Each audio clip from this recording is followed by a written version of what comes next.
আমরা শুনছি ভগবদ্গীতা বিষয়ক সংক্ষিপ্ত প্রশ্ন উত্তর। আজ আমরা জানব গীতার 3টি শতকে কোন শতকে কি কি অধ্যায় রয়েছে। প্রথম শতকটি কর্ম শতক।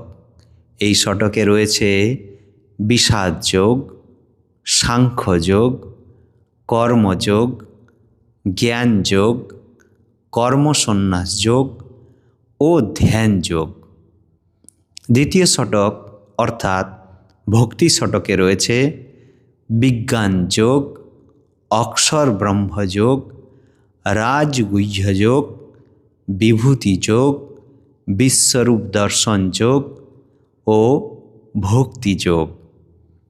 তৃতীয় শতক অর্থাৎ জ্ঞান শতক। এখানে প্রকৃতি পুরুষ বিবেক যোগ, গুণত্রয় বিভাগ যোগ, পুরুষোত্তম যোগ, দৈবাসুর সম্পদ বিভাগ যোগ, শ্রদ্ধাত্রয় বিভাগ যোগ ও মোক্ষ যোগ। এইভাবে অষ্টাদশ অধ্যায়কে 3টি ভাগে বিভক্ত করা হয়েছে।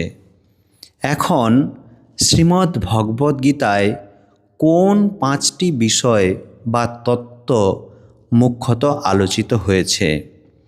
ভগবদ্গীতায় প্রথম ঈশ্বর সম্বন্ধে আলোচনা হয়েছে, তারপর প্রকৃতি, জীব, কাল এবং কর্ম, এই 5টি তত্ত্ব আলোচিত হয়েছে।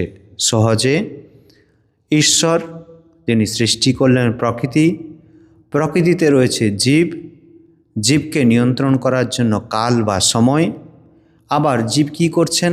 কর্ম করছেন। এইভাবে এই 5টি তত্ত্ব শ্রীমদ্ ভগবদ্গীতায় আলোচিত হয়েছে। হরে কৃষ্ণ।